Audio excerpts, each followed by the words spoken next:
خیبر، آج خیبر 2 سٹی کا نام ہے، 2 شہروں کا نام ہے، ایک خیبر قدیم ہے، ایک خیبر جدید ہے۔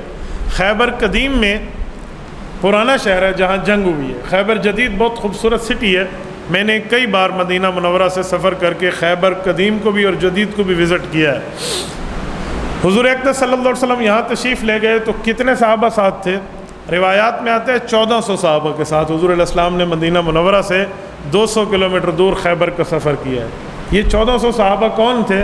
یہ وہی تھے جنہوں نے حضور پاک علیہ الصلوۃ والسلام کے ہاتھ پر بیعت کی تھی۔ حضرت عثمان غنی رضی اللہ عنہ کے جھوٹی افواہ جب اڑی تھی شہادت کی، ان کے قتل کا بدلہ لینے کے لیے، جیسے قرآن بیعت رضوان کہتا ہے، لقد رضی اللہ عن المؤمنین اذ یبایعونک تحت الشجرہ، اس آیت نازل ہوئی اور اس آیت نے بیعت رضوان والوں کو خوشخبری عطا فرمائی کہ اللہ تم سے راضی ہے۔ یہ 1400 بندے تھے، حضور علیہ الصلوۃ والسلام نے ان سب کو ساتھ لیا اور آپ علیہ الصلوۃ والسلام نے خیبر کا سفر فرمایا۔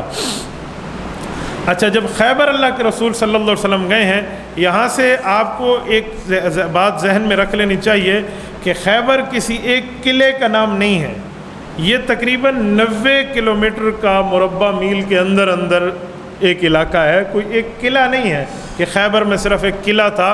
تقریباً 15 یا 16 قلعے تھے، یہ بہت بڑا شہر تھا، مختلف قلعے ہیں، ان قلعوں کے بہت زیادہ نام ہیں۔ ایک قلعے کا نام ہے قلعہ نائم، ایک کا نام ہے قاموس، ایک کا نام ہے صعب، سموان، نزار، وطی، سلالم، مختلف قلعے ہیں۔ تو ایک ایک قلعہ صحابہ کرام نے فتح کیا ہے۔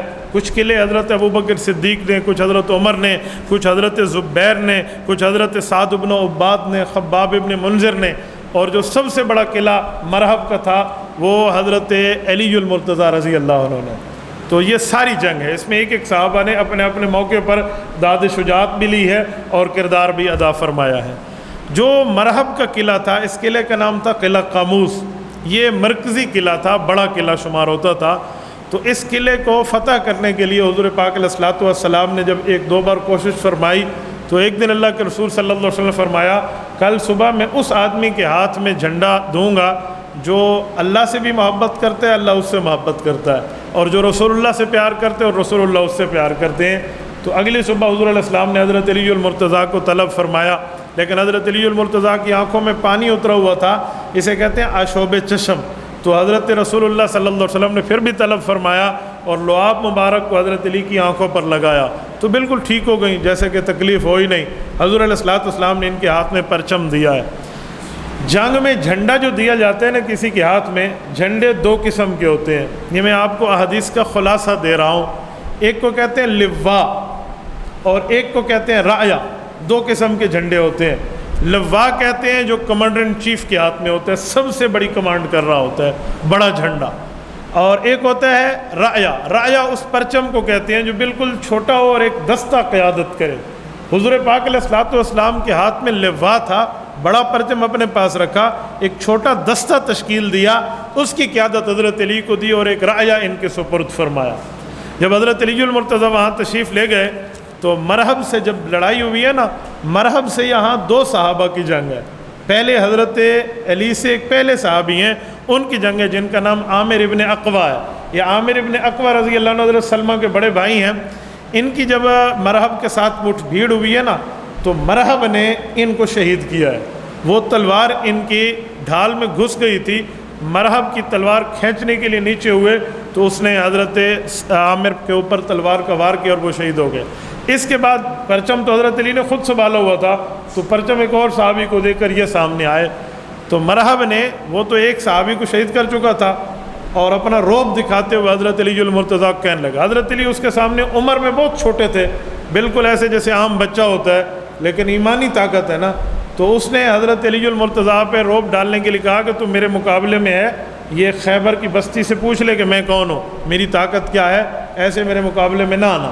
عربی میں مرحب نے ایک شعر پڑھا تھا، قد علمت خیبر انی مرحب شاک الصلاح و بطل المجرب، کہ پورا خیبر کا علاقہ جانتا ہے کہ مجھے مرحب کہتے ہیں اور میں لڑائی کرنے والا میدان میں ہوں، پیچھے ہٹنے والا نہیں ہوں۔ یعنی اس نے اتنے شور سے اور بڑی آواز سے یہ شعر پڑھا کہ لوگ ڈر جائیں۔ تو حضرت علی المرتضیٰ نے ہنس کے فرمایا کہ تو آج مرحب بنا ہے اتنی طاقت کے بعد، مجھے تو ماں نے اس وقت شعر کہا تھا جب میں ماں کا دودھ اس کی گود میں پی رہا تھا۔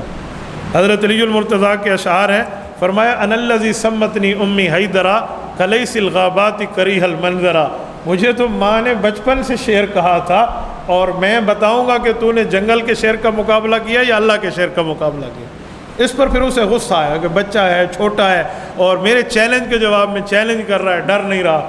اس نے تلوار ماری، حضرت علی المرتضیٰ نے ڈھال پہ روک لی اور اس کی تلوار ٹوٹ گئی، نہتھا ہوا، بڑبڑانے لگا۔ حضرت علی نے فرمایا ڈر کی بات نہیں ہے، ہمیں نہتھوں پہ ہاتھ اٹھانا منع کیا گیا ہے، آپ پیچھے سے اپنے خادم سے ایک اور تلوار لے لیں تاکہ ہمارے اوپر یہ الزام نہ آئے کہ رسول اللہ صلی اللہ علیہ وسلم کے فوجی آئے تھے اور نہتھوں پہ وار کیا۔ تو مرحب کے لیے یہ بھی بہت بڑی موت تھی کہ وہ ایک اور تلوار کہنے پہ لیتا، لیکن ساتھ والے نے دیا، اس نے تلوار لے لی۔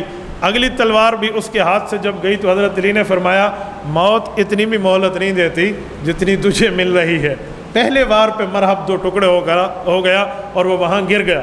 جب مرحب مرا نا، مرحب کے ایک بھائی ہے، اس کا نام ہے یاسر، یہ بہت شیطان تھا، بڑا لحیم اور جسیم تھا، بہت بڑا جسم والا تھا، یعنی اس زمانے کا اپنے آپ کو بہت بڑا باڈی بلڈر کہتا تھا، اور اس کی جسامت کو دیکھ کے بڑے بڑے لوگ ڈر جاتے تھے، قداور بھی تھا۔ یہ مقابلے کے لیے آیا تو حضرت علی المرتضیٰ واپس آئے تھے، جب ان کے بھائی آئے حضور علیہ السلام نے حضرت زبیر ابن العوام کو ان کے مقابلے میں بھیجا۔ حضرت زبیر ابن العوام رضی اللہ عنہ حضور علیہ السلام کے پھوپھی ذات ہے، حضور اکرم صلی اللہ علیہ وسلم کی پھوپھی حضرت صفیہ رضی اللہ عنہا، یہ ان کے بیٹے ہیں۔ تو حضرت صفیہ کے جب بیٹے حضرت زبیر گئے ہیں، حضرت زبیر حضرت ابوبکر صدیق کے داماد بھی لگتے ہیں، حضرت سیدہ عائشہ صدیقہ کی بڑی بہن حضرت اسماء کے خاوند ہیں۔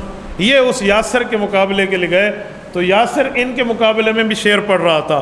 اس شعر کے لفظ تھے قد علمت خیبر انی یاسر شاک الصلاح و بطل المغابر، کہا میں یاسر مرحب کا بھائی ہوں، مجھے بھی خیبر کے لوگ جانتے ہیں، اور میرے جسم کو دیکھ میں تجھے اوپر ٹلنے والا نہیں ہوں۔ یہ حضرت زبیر کو کہا۔ حضرت زبیر فرمان لگے قد علمت خیبر انی زبار، کہ تیرا خیبر جان جائے گا کہ میں اپنی قوم کا سردار زبیر ہوں۔ فر لقوم غیر نقص ولا فراری، مجھے رسول اللہ صلی اللہ علیہ وسلم نے ہٹ کر پیچھے برنا نہیں سکھایا، آگے حملہ کرنے سکھایا ہے۔ حضرت زبیر کی بھی جسامت بہت چھوٹی تھی اس کے مقابلے میں، تو حضرت صفیہ رضی اللہ عنہ رسول اللہ صلی اللہ علیہ وسلم کی پھوپھی، ان کی آنکھوں میں آنسو آ گئے، ماں ساتھ تھی نا، اور حضور اکرم صلی اللہ علیہ وسلم فرمانے لگے کہ اس جیسے بڑے بندے سے تو میرا بیٹا شہید ہو جائے گا، اس کے لیے دعا فرمائیں۔ تو حضور علیہ السلام تسلی دیتے ہوئے فرمایا کہ ایسی بات نہیں ہے، جبرائیل امین اللہ کا فیصلہ سنا چکے ہیں، یاسر اسی کمزور کے ہاتھوں قتل ہوگا۔ تو حضرت زبیر کے وار سے یاسر بھی قتل ہوا تو قلعہ کاموس فتح ہو گیا۔ یہ خیبر کا مرکزی قلعہ تھا۔ تبارك الذي نزل الفرقان على عبده ليكون للعالمين نذيرا